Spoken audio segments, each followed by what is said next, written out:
G'day and welcome back to Torment, Tides of Ranmenera.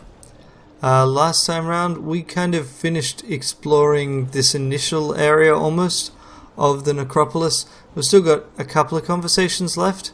Definitely haven't handled things ideally.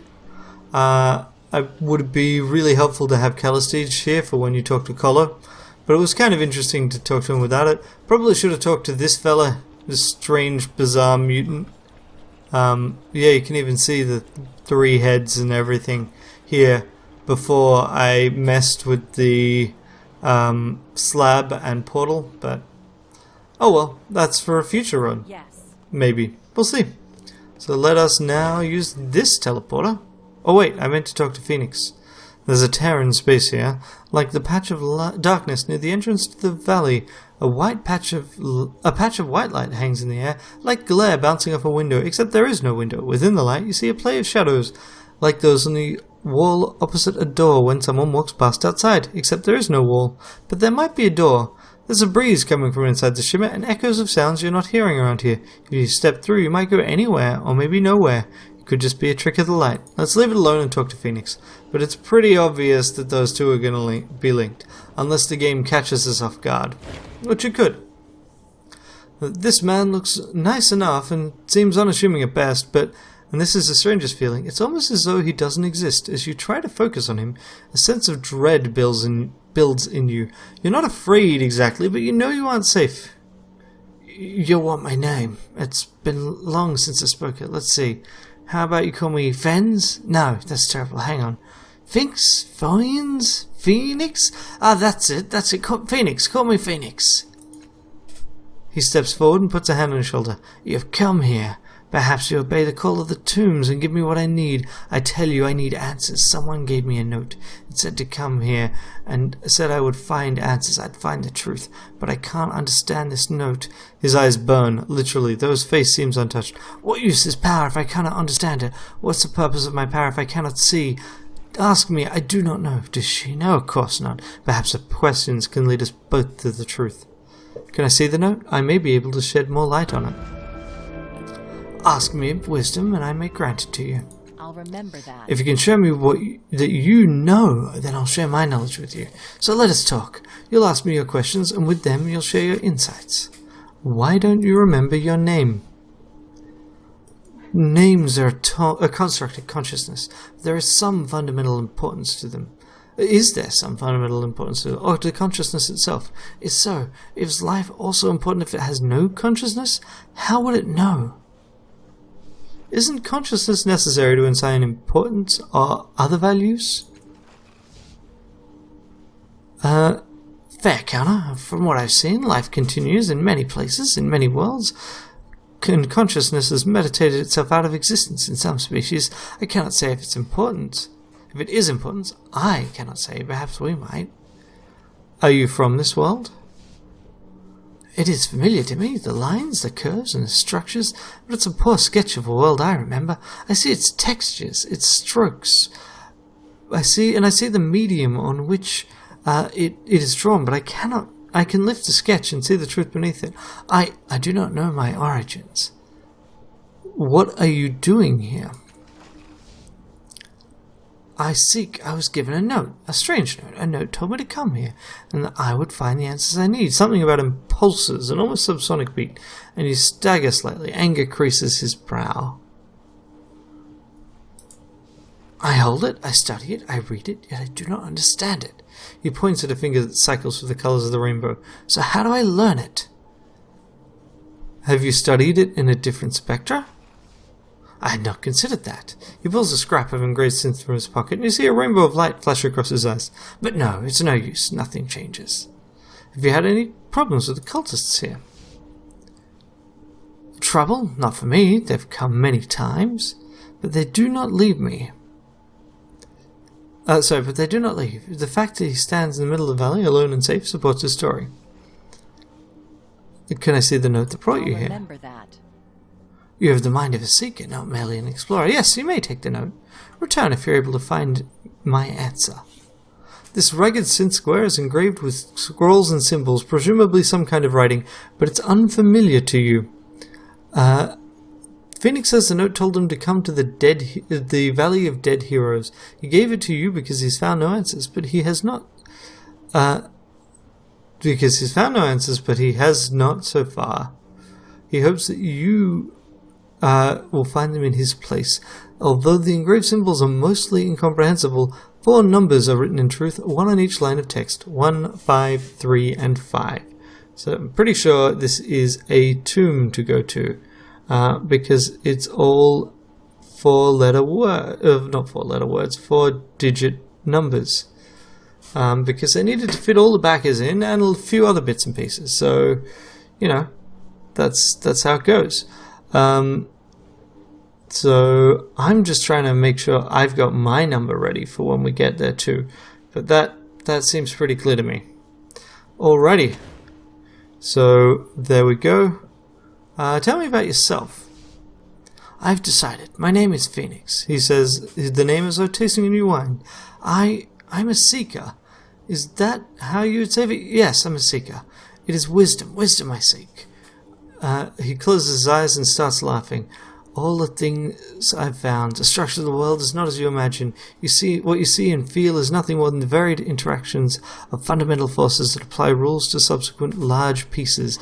Those pieces become what we call matter, what we call meat, what we call reality. He reaches out to touch your shoulder, and his hand passes through you, and you feel nothing. He reaches out again, and this time his touch is cold. It is fire, it is acid, and starshine, but you are undamaged. Enlightenment comes from within. Or does it come from without? Can't it come from both within and without? It can, his eyes gleam. Find the answers within. Let another show you the path. Both lead to surprising destinations, if you let them. Okay, that's a cool character. I like him. Now let's go poke around in things. Because, I mean, if we can't poke around in what we're not meant to, I don't know what the point of this whole thing is. So, let's see. Let's examine the light more closely. The patch of light seems to follow you as you walk around it, always facing you. Doesn't look like much, just a trick of the light, but you get the strangest feeling it's watching you. The way it moves and pulses, it feels alive. Walk into the light. You step into the glare and it envelops you, blinding you. Then it dissolves you into twinkling motes, drifting in a spear of light. The light carries you through cold darkness and weightless, bodiless, selfless towards another patch of glare. Then suddenly, you are somewhere else. There we go. Alrighty. So now we've done that. Let's go. We've got... this, okay. Where are we going? Can we actually finally get inside now? Probably. Here's Tantalum. And we can get around along the top. So we'll get whatever's here. Horden, this dusty ball is wider than anything you've ever seen. It swirls with the myriad of colours that shifts to different hues as you move your fingers. I'll take it. All right. And this thing, whatever it is... a huge crystal floats in front of you, seemingly unaffected by the wind that washes through the valley. Within, red and blue patterns lazily cycle and twist. The crystal hums softly, almost invitingly. It's been infused with tidal energy. Its colors are emblematic, and you feel tendrils of force that coil from it, stretching towards some distant, unknown destination. Examine the crystal. The crystal swirls madly, and your mind is pulled back into memory, but not your own. This is a stranger's life. A life of torment. A lifelong torment. From his first conscious moment, he's been surrounded by monsters, a sacrifice to the unseen, a hair's thickness from the consensus reality. Horrors crawl and gibber, and he must howl with them or be devoured. When at last he can open a door to the world of sanity to escape this endless pain, he does, and he steps through into an abattoir. Robed and hooded cultists devour the dead. They revere him for the journey he's undertaken. In their adulation, they strive to follow his path, wallowing in their own shame and agony. An endless burlesque of horror they hope it will end in transcendence. He flees from them from a darker menace inside him, but they follow his children. No matter where he hides, they linger on the other side of the door, awaiting a new revelation, making bloody offerings of themselves. Then one brings a different sort of offering, a dripping charnel sack that spills out a girl. Choi, the man calls her, still alive, just long enough to look at him with pleading eyes before she's gutted. For you, the man says. He flees into a hellscape, into madness, but they follow him everywhere, grinning, bloody, adoring children. I'll remember that. Then the crystal swirls before you. But something clings like rancid grease. The horror of what was done to this girl. Choi hangs on you. Your memory is now much as was the man's, and his own suffering lingers too. The cultists who beset him seem a little different from those who now haunt and harrow the valley. Perhaps by unraveling this crystal's tangled skein, you'll learn some of their secrets. Well, visions repay themselves. Choi.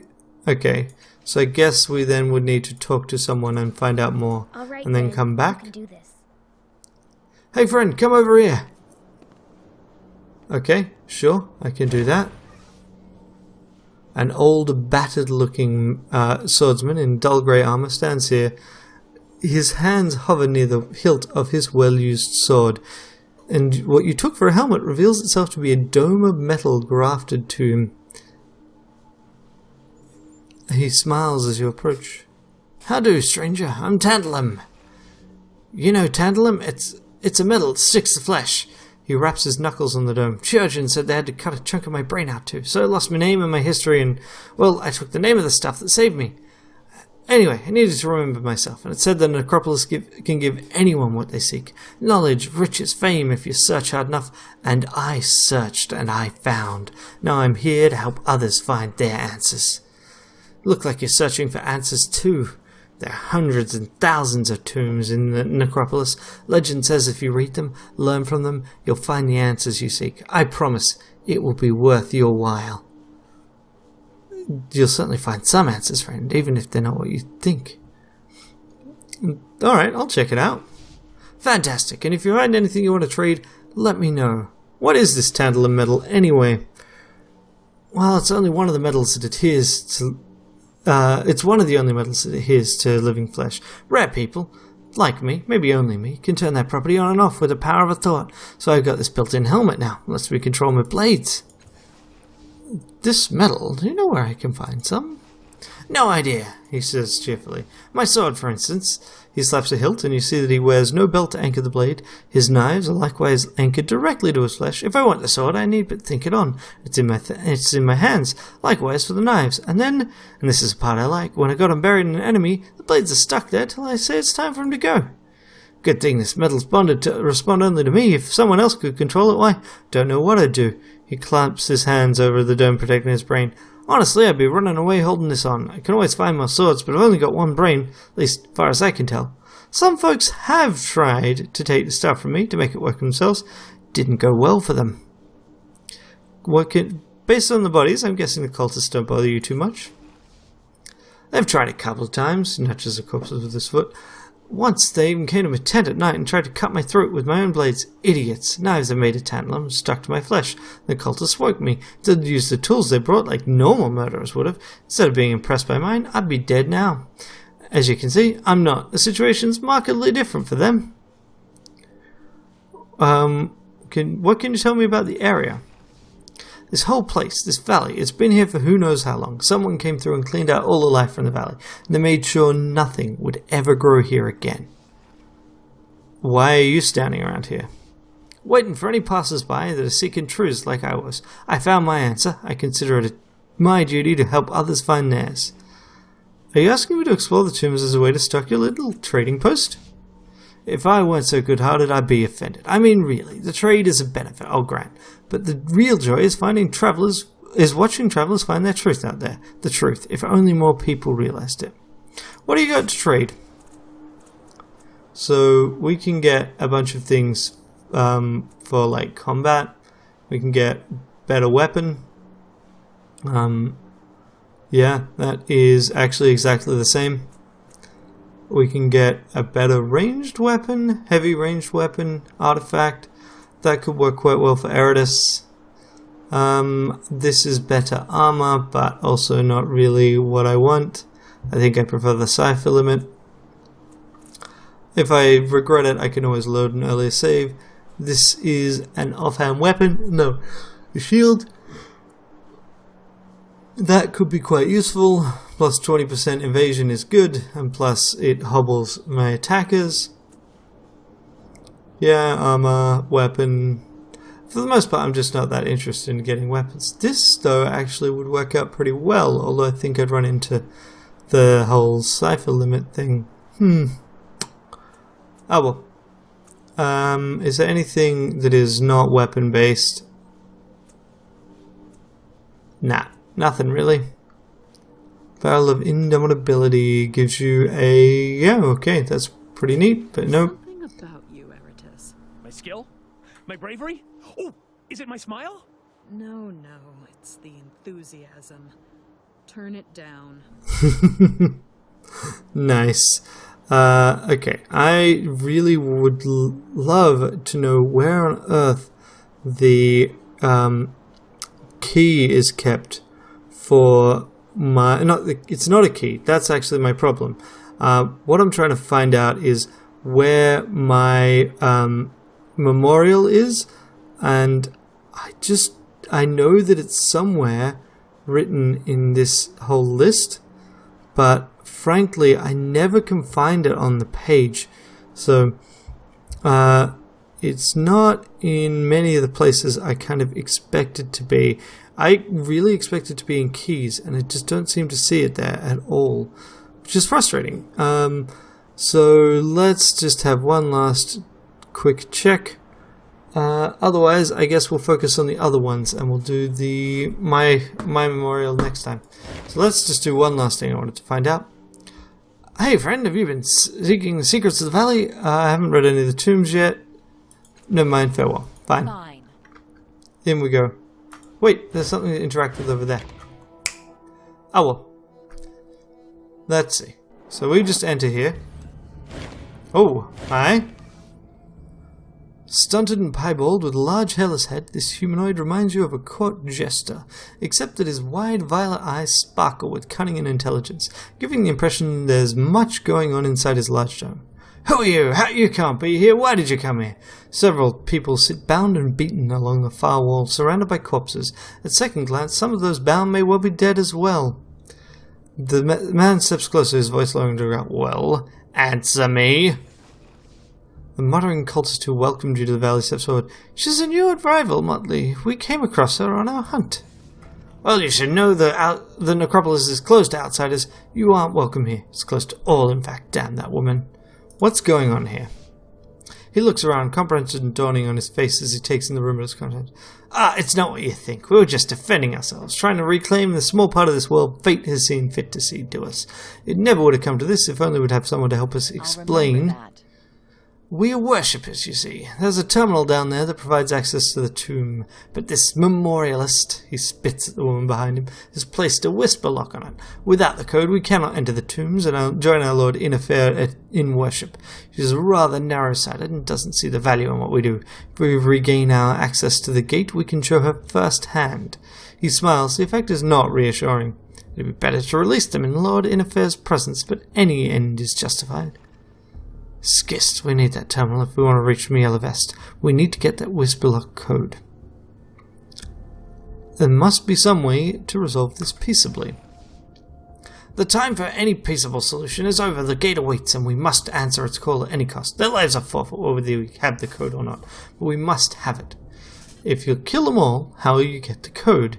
You'll be lost forever.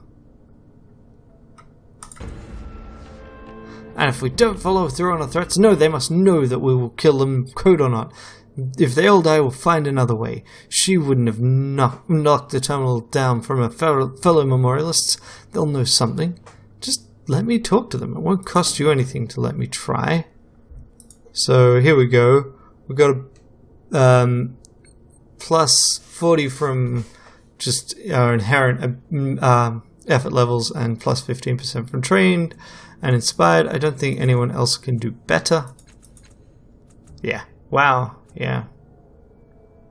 Just 0% because the base difficulty is 0% and 5%. Why doesn't 5% show up? Oh well, whatever. We'll do this, make it 95%. Yep. Total modifiers plus 100, and yet somehow we end up at 95%. Don't quite follow, but whatever.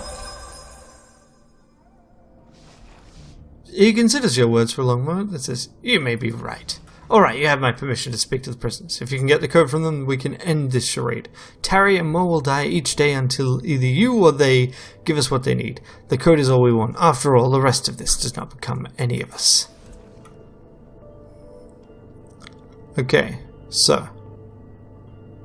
Klinkar. Speak to Motley.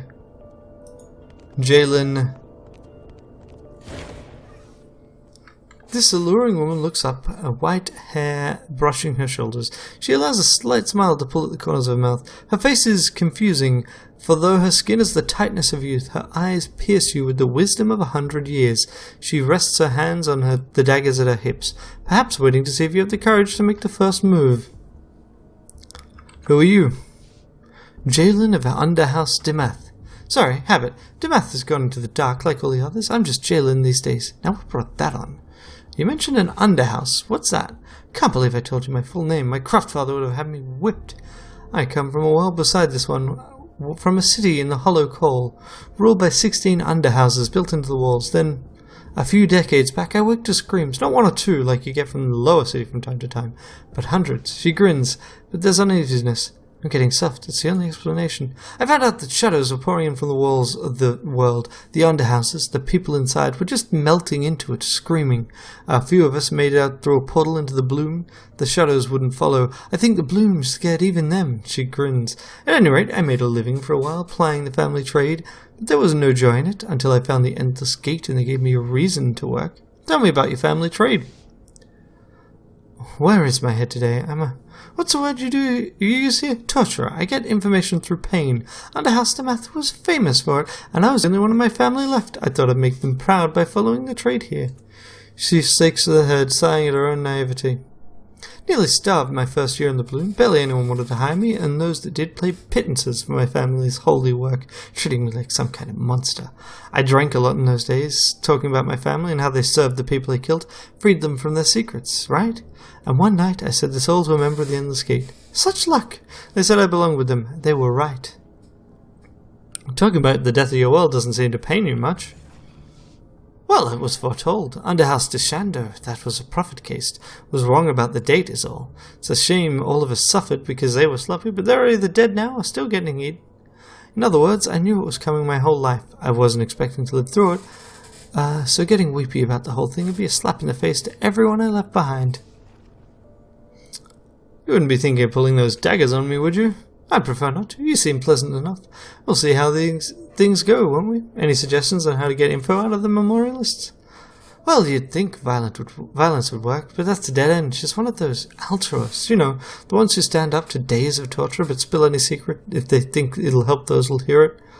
Of course, she knows we don't mean her well, but maybe you can convince her you do.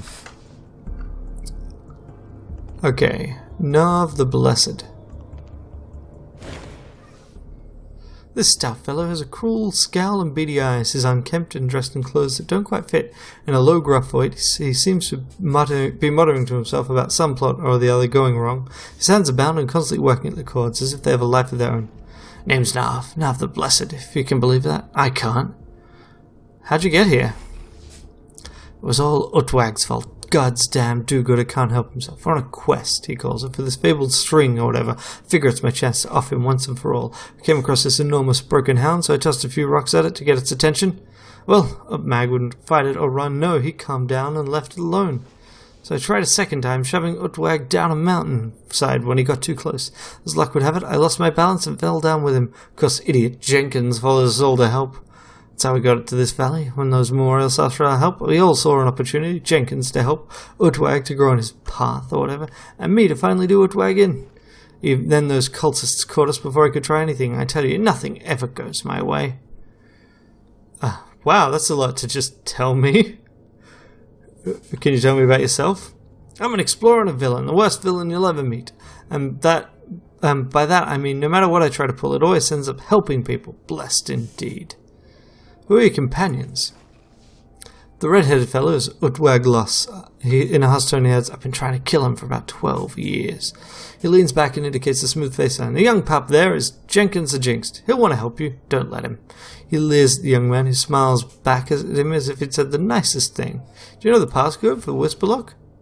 You think I'd still be sitting here if I did? Let them have the damn necropolis. Keeping him out ain't worth this. Farewell. Alright, Jenkins. Hello. This young man smiles up at you shyly, his left eye sealed shut by a combination of grime and blood. The rest of his body hasn't fared much better. The cords around his wrists and ankles have rubbed flesh raw. He sees you staring and shakes his head so hair falls over his ruined eye. Can I help you? You're bound and bruised and you're asking if I need help? Ah, he looks at the cords that bind him, testing them experimentally. I mean, I know you're probably right, but you need help anyway? Maybe just a little bit of help? Actually, I do need to know the passcode for the Whisperlock. Excellent. As soon as I learn what it is, I'll tell you.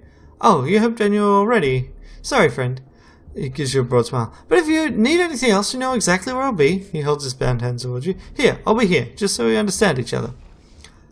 I think you and I are going to get along splendidly. He would have made a splendid hero. Perhaps he already is.